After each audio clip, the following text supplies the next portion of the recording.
Today we're getting a masterclass in comics and design from Jim Rugg's SuperMag.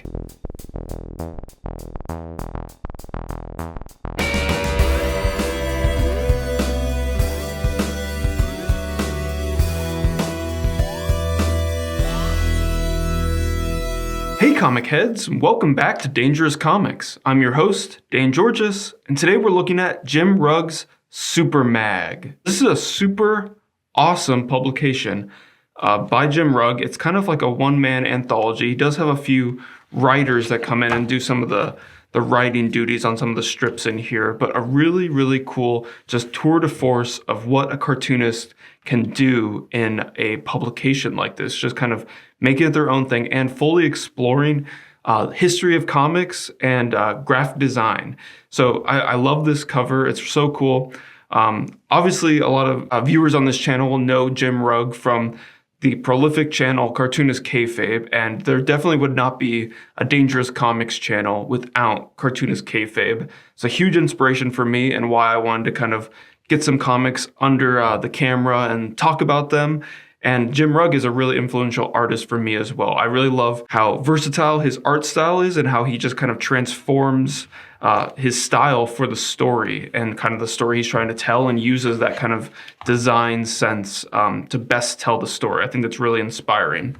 And also has a history as a graphic designer. I also studied graphic design in college, so that's what I do for a full-time job. So I feel some kinship there with Jim. But I love this book. It came out from Ad House, which great publisher, great line of comics, all very, very nicely designed books. And so the ingredients for this book is comic books, graphic design, zines, trash culture, video stores, romance, ink, Photoshop, sable hair, pen nibs, 1990s, cartoons, the internet, nostalgia, typography, genre, commercial art, narrative collapse, action, comedy.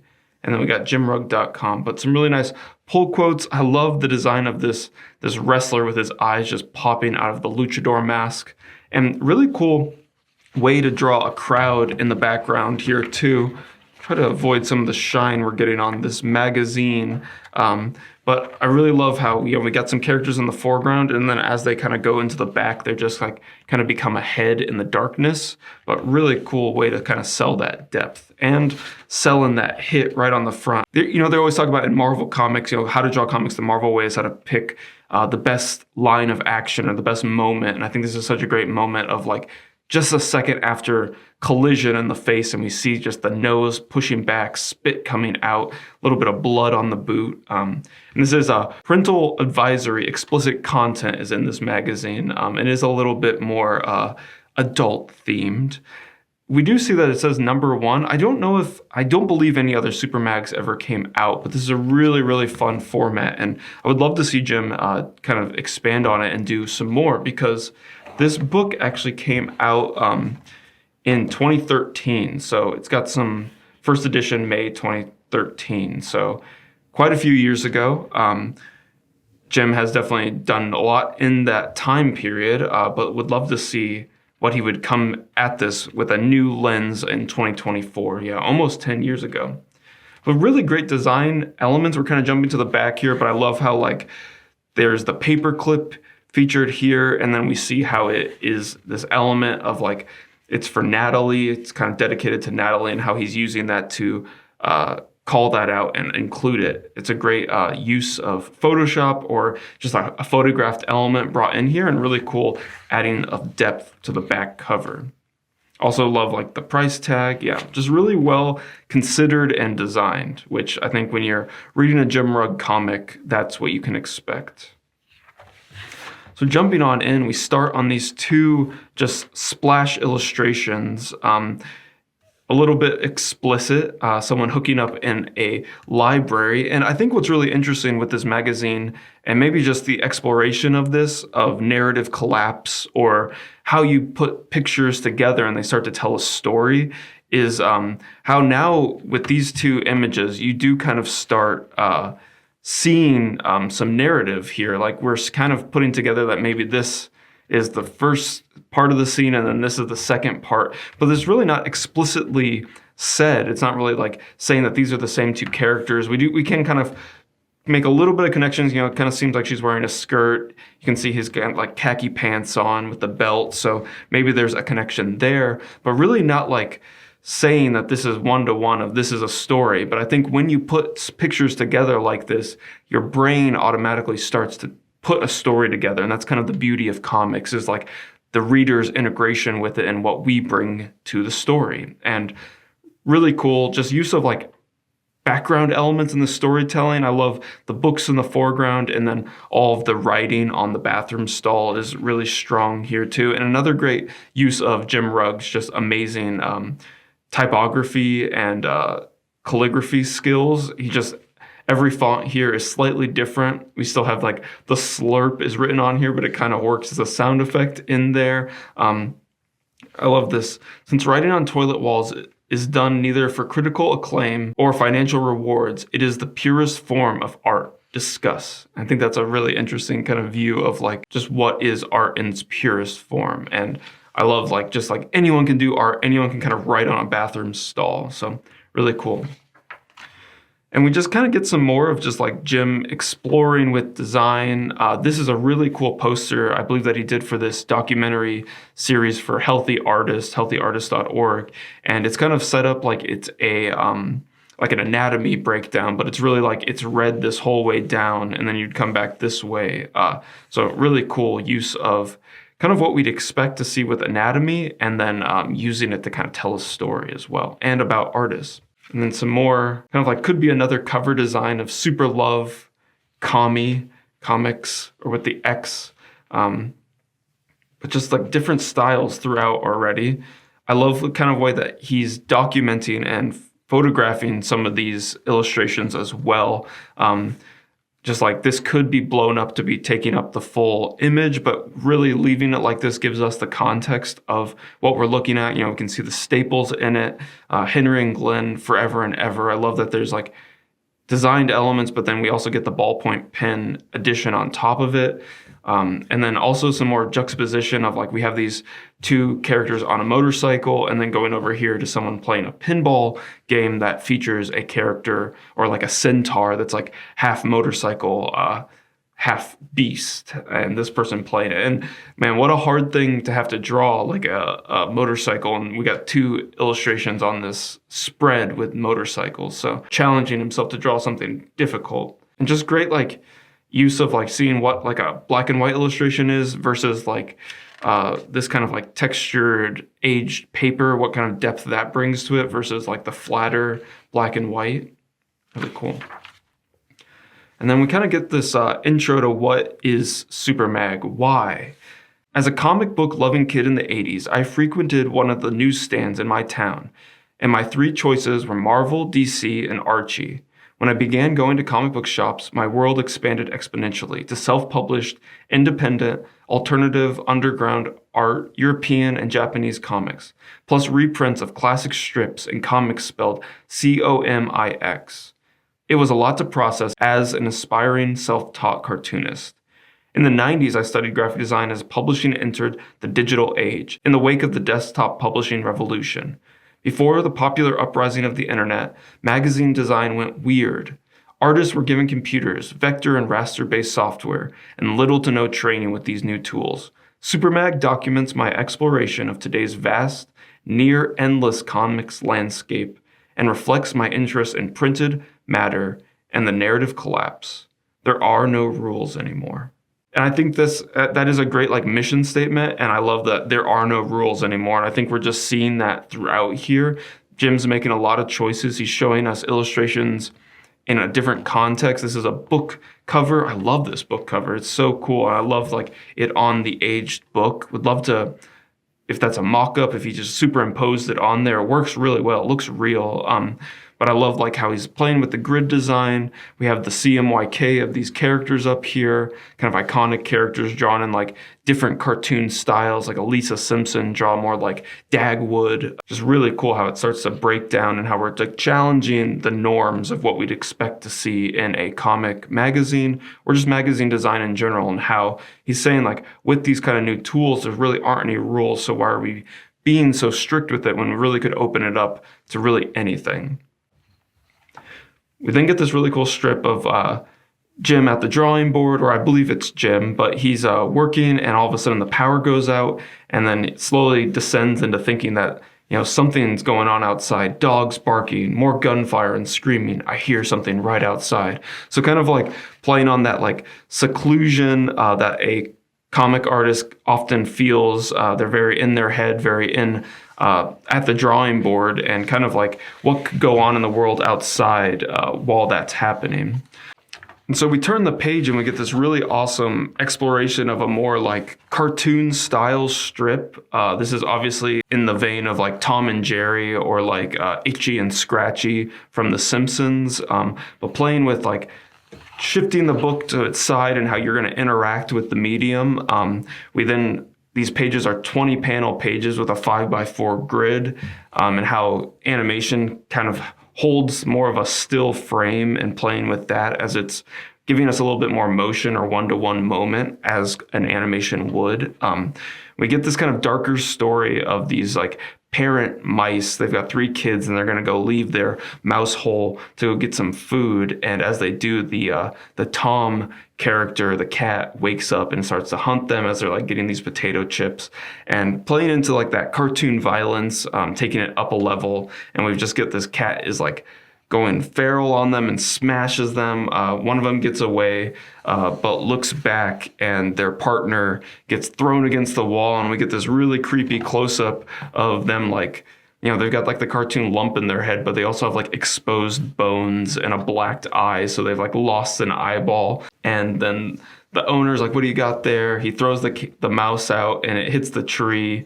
And then a bird swoops down, and a whole bird family comes and eats the mouse. And then we're left on this sad moment of the lone mouse with with their 3 kids. So very dark. You don't see that in like Tom and Jerry.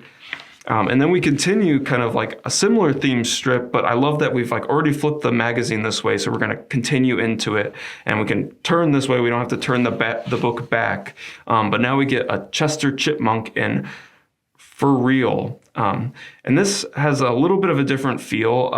I love this kind of style shift. You know, we're still doing something cartoony, and maybe it's partly with the coloring, but there's also something just with the way the character is being drawn as well. It kind of reminds me a little bit more of like how Daniel Clowes would draw like a cartoony strip like this, rather than like a Tom and Jerry. This feels like a little bit more of like alternative comic little animal strip.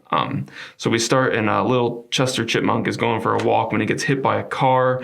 The little girl the girl that was in the car who lives at this house runs out and finds him, and then is going to start trying to get him well. He freaks out and sees that he's like in a cage and tries to escape, but he is stuck. But she's going to nurse him back to health. I love this little detail that we've got like little check marks of him like documenting how long he has been in this prison, but he's training up, he's getting healthy. And then as soon as he can, he leaves. I love this like cartoony moment of like how long her arms get, like almost like Mr. Fantastic arms, or like Adventure Time kind of like cartoony arms. Really cool use of just like using the panel, getting them in the frame. And I also love the dialogue of like he can't understand her, so her dialogue balloons are always like scrambled up lines. But he leaves and he runs away. He's going to go off to live his life now with this little cute little briefcase, and then he's swooped up and eaten by a bird. And I don't know what the intent of like having these kind of similar strips with like bird endings right next to each other is, but it's just very dark. These little animals are not living very great lives, and Jim is kind of putting them through it, but kind of playing on like what we would expect in a cartoon strip and kind of subverting that. We then turn and we're going back to the normal format. And apologies, this kind of glossier paper is kind of grabbing a lot of the light, so I'm going to try to hold it so it's not as distracting. But we get this other strip with like a Bambi character, and I think this is really interesting. These 2 strips don't seem to be connected. We have a character, the only really context we have is like this character, they're both driving a truck, but we can see that this character kind of has longer bangs. This character has shorter hair. But I think it plays to what I was talking about earlier, and we do get a title here that it's Suburban Love Tales. This one does not have a title, and it's kind of just what happens when you put 2 strips next to each other. the similar style or done in a similar format, and kind of what happens as a reading experience. The reader is going to kind of project a little bit of story in there, even if there isn't. And we're trying to connect these, even if there isn't a connection. Very interesting. It's just like these guys get stopped by this Bambi-like looking character that eventually moves into the woods. And this one's about this guy getting home, thinking about death, and then is confronted with himself at the door. I like the different ways of documenting this, where we've got the black around the page, and then this one is wide open. So just different kind of like ways we could lay out this story. Then get this really cool just pin-up strip, but it also kind of does the same thing of like that flipping experience of like, how is this connected to the past two pages? It's not. This is Supreme is a trademark of Rob Liefeld. So this is in 1992, after 50 years, Supreme returned to Earth. So this is a strip or a pin-up more of just a one-page kind of collage of Supreme, the Image Comics character from Rob Liefeld, and really cool, like kind of like Ditko elements mixed with a little bit of like what Kirby would do with some collaging. So really, really cool. I think it would make such a cool like framed art piece. And I like the little inclusion of like this like Post-it note that brings some color in there. And then we kind of get another poster design, really. This is for Die Hard that was playing at a theater in Pennsylvania. We get Bruce Willis's character on the front saying yippee-ki-yay.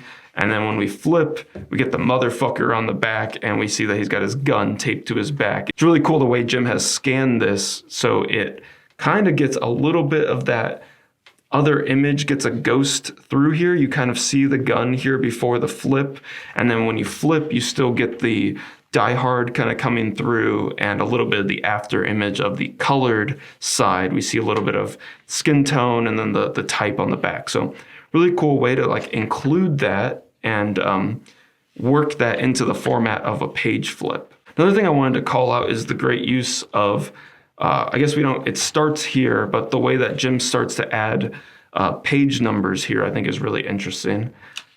And they'll change in style, and I think that's kind of a good way of Jim playing with what is expected in a magazine and how magazine design can kind of be played with, and how that just a tiny little element of even just how numbering placed at the bottom of a page kind of informs the feeling and style of a magazine. We then get these a fun little spread about Vanilla Ice and some like trading cards, and you get this really cool like scanned in element of a like trading card holder that's against this like cardboard background.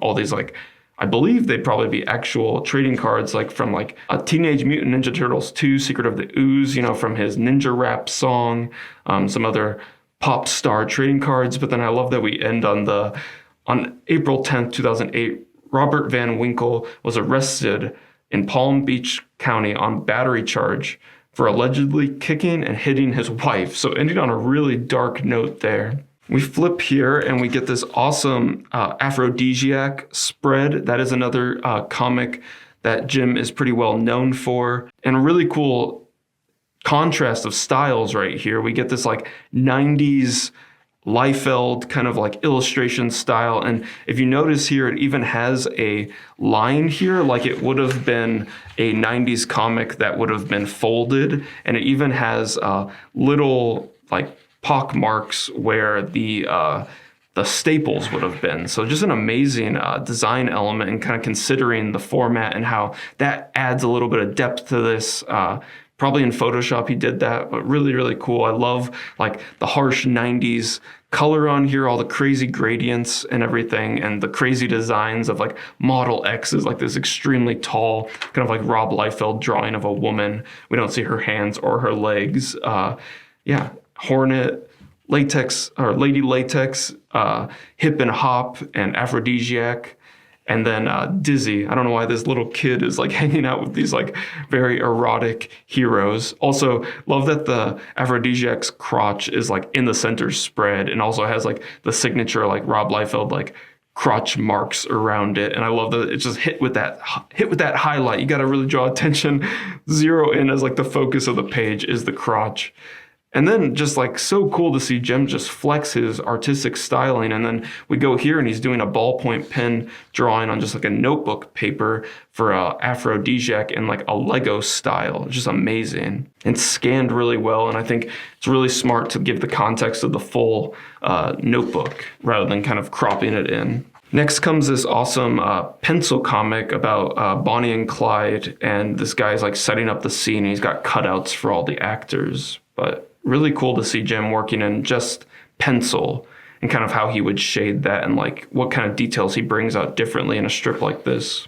Then have like a mock-up or a fake kind of like Street Angel cover, the Battle of Armageddon, which I believe has to be a reference to a Jack Kirby Fourth World comic where they were the road to Armageddon. Aphrodisiac is also co-written and created by Brian Markua, who is also credited here with Eagle Run, and that is a collaborator that Jim also works on with Street Angel. So that is where the little bit of collaboration comes into this SuperMag, that there is some writing done by Brian in these strips. And Eagle Run, I guess, is this character that is like this guy who has no legs, is missing one arm, and they're doing this like derby race where he's strapped to a rocket and ends up crashing. Then get another strip that is just like these two characters talking at a diner. They're dating. They've fallen in love, but she doesn't want to get too deep into it because she wants to have kids and wants to make sure he's ready.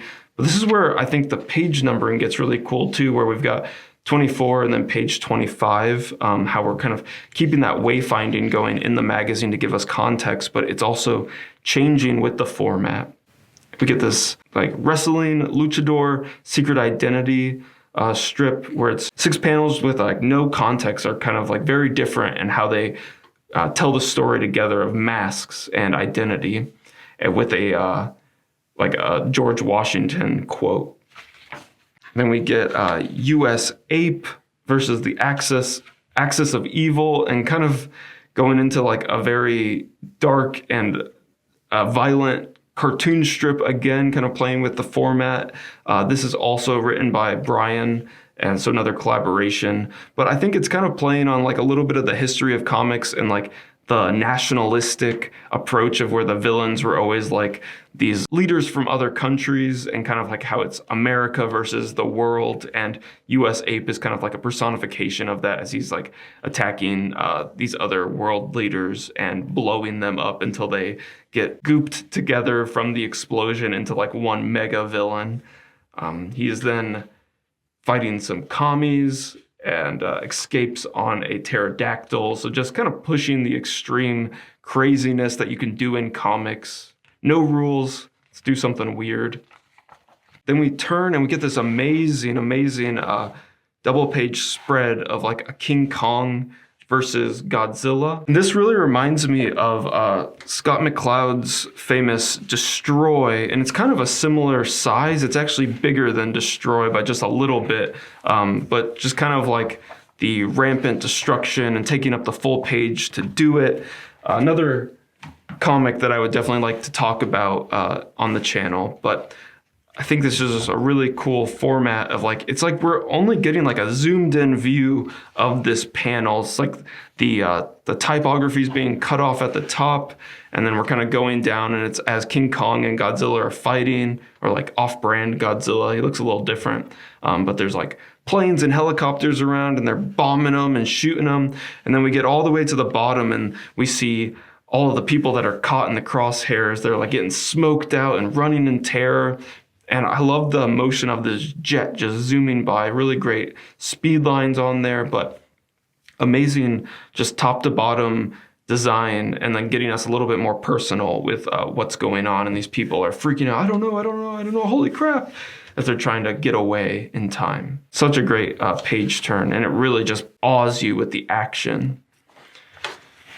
Get another strip here, Duke Armstrong, which I think is also interestingly, this is colored by someone else. This is colored by Jason Lex, and I feel like it does feel a little bit different than how Jim might approach coloring. There's a little bit more of like fine detail in here, like the rocks and like the gradients. It feels a little different, a little bit more maybe traditional comics, but it really works, especially with this style that Jim is doing. And although it's colored a little bit more modern, I think it has a little bit of feeling of like a golden age comic. The Duke Armstrong, the world's mightiest golfer, kind of reminds me of like a Slam Bradley or like an older golden age comic strip idea. But I love the idea of like a superhero golfer. It's just so ridiculous. And here's a really cool moment of where so like we're still getting like numbering, like this is 27, 28, 29, 30, and the 30 and 31 moves up here. So really cool shift to the design of the magazine. And it's the Cliffs of Death, and it's about this golfer that's like shooting his golf balls and like blowing up planes because he's like so good. And he gets shot at and falls off the cliff, but he's able to save himself with a perfectly timed iron just being pushed into the wall, or the wall of the cliff, and then he's able to hit one of the bullets back with his golf club and blow up the plane.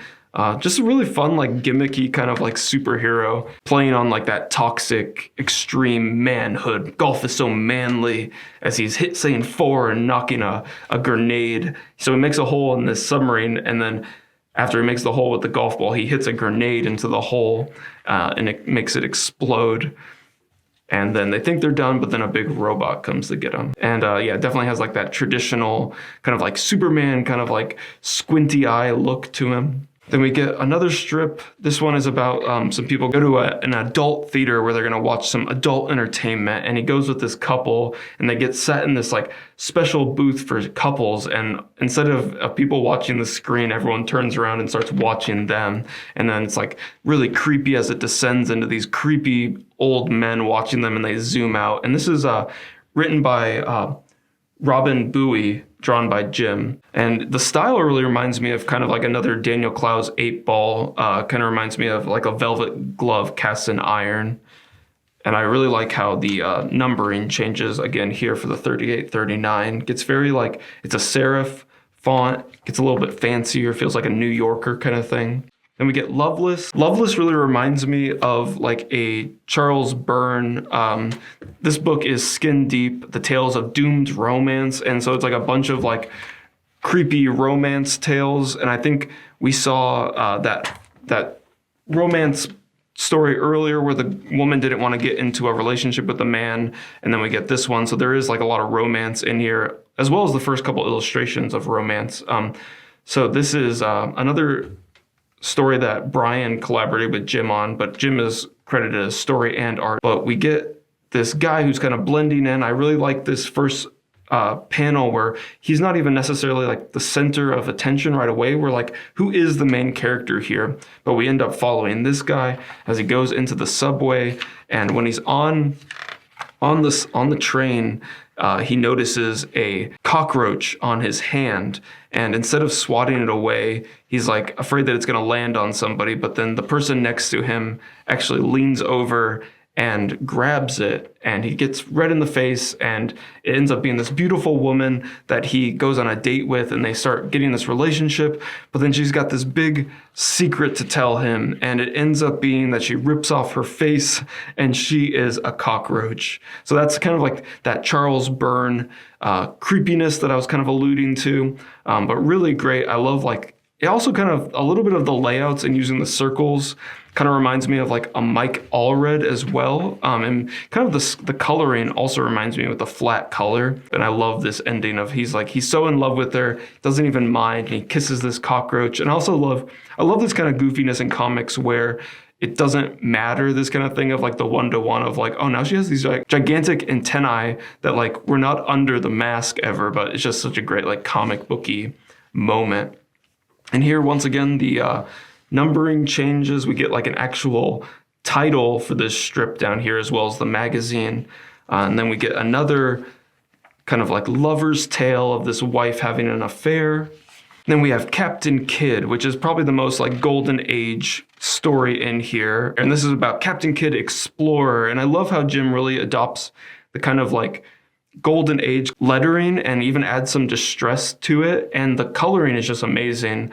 I think it's really cool to go from this pure white of the page to then the distressed. And in old comics, they also would have this title at the top, and there's kind of like big margins, so kind of playing with that and also putting the numbers down here. But then also the cool inclusion of like the actual strip has numbers too. I think that's just a cool, very thoughtful design. So this guy arrives on this island and he meets this kind of eccentric guy who wants to kind of challenge our explorer. Also have some fun design elements like with Golden Age comics where they weren't super clear on the layouts always. So this actually has arrows that help you know where to navigate, that you go from this panel down to here to here. So really playing with like the language of comics, and especially Golden Age language. This guy was going to he was actually poisoned when he drank that wine, but this femme fatale gives him a antidote and then expresses her love for him. They're then going to have like a dog fight in the air with these planes. But of course, the guy cheated and he's got blanks in his plane, so he can't shoot him down. So it's not fair, but he's going to crash into him and they're falling. And the guy thinks he's got the leg up because he gave Captain Kidd a fake parachute. But little does he know, Captain Kidd switched the parachutes out and he's going to land safely while the bad guy crashes to his death. He then goes away with the lady and she says, "I didn't get to thank you for last night." And she says, "Oh, darling, I couldn't bear to see you die. I had to try to help you." He says, "Yeah, for that too, sweetheart. For that too." So obviously they hooked up. But I think there's a really good theme of like kind of like romance comics throughout this. And I think that is something that Jim is very interested in. Then go to this strip with Bigfoot fist fight. And this is a really fun, just like crazy chaotic strip. I love in these moments where you actually can see, I don't know how well it's coming in through the camera, but you can actually see like some of Jim's pencils behind here, how he would like lay out that typography, and it's so clean. He did such a good job with that like title font. There's a little bit of like Jamie Hewlett in this with the crazy car and the crazy lettering, but it's about this guy who his family was killed by these Bigfoots, so he's going to try to kill all of them. I love there's like Bigfoot dong right on display right away. He's in a big monster truck to fight these guys. There's some great action as he like hits them. I love this pop sound effect as he hits him and the Bigfoot throws up, but I love how the pop also got hit in the car crash. But we get in this fight as they swing a tree at him. Just great as he's like crushing this Bigfoot head and the eyes pop out. But then it ends on, he kind of kills all the other Bigfoots except for this one. And then they walk away and the Bigfoot's saying, "I'm sorry we killed your wife and infant son and daughter." And the guy says, "Takes a big man to admit he's wrong, BF. I accept your apology. High life?" And so they walk away into the sunset. Crazy chaotic strip. And we see like a lot more like zipatone and just like, there's not as much white in the panels on this strip, so just a cool, different strip. And it feels like it was drawn a lot bigger. A lot of the zipatone is becoming almost just gray in here. Then we end on another US ape strip as he is in kind of like the Amazon lair of cocaine king Roberto Gonzalez. And so he shoves a grenade up his butt and then explodes him, and he's like, "Getting too old for this monkey business," like Lethal Weapon.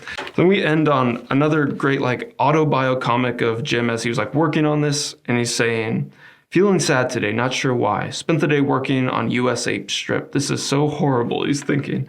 "Went for a walk with my wife. I feel like I haven't seen you forever. We saw our neighbor's pet ducks. Quack, quack." Just like a great like quiet strip to end on. And yeah, I love this, the documentation of it again. Like it's a cutout, like it looks like it's like a 9.5 by 11. You can see some of the pencil in there as for the foundation and then the ink on top of it. So it's like photographed, not to like knock that out. And then I like how it's on this white background, how it's like scanned in probably. And then we end on, it's really cool, and we kind of looked at it earlier, but this index, which is another like element of design and how he's bringing in like magazine or book design into this, and has everything that's kind of like mentioned, has like a page number that's for reference, great acknowledgements with a bunch of great artists that he's calling out. And then like I was saying, the dedication to Natalie. But then we also end on another cool CMYK here with him redrawing some classic characters. But this has been a really cool book to look at. I'm always inspired when I look at Jim's work, and it always inspires me on how I can make comics and kind of change my style up depending on the story, and how there's freedom to do that, freedom to explore, and we don't have to draw everything one way. And if you're into self-published comics, indie comics, I would really appreciate if you would check out my work. I am a self-published cartoonist. You can check out my work at danegeorges.com, or all the links in the description below. A strip you might enjoy that I do is Doom Skull, which is about an ex-supervillain that works at the grocery store with his minion Bag Boy. I've got 3 issues of that with a 4th on the way. I also have some black and white horror zines that I've done, like The Passenger, which is about picking up a hitchhiker, and of course, everything has to go wrong. I've also got Sleepless Sights, which is about a person's descent into madness as they chase their cat. And Jigglybub is one of my newest zines, which is about a piece of gum that God spits out and lands on Earth. I'd really appreciate if you could leave a like or a comment. And if you haven't, please subscribe. I post a video every Wednesday. But thank you so much for watching this episode, and I will see you guys in the next one. Thanks.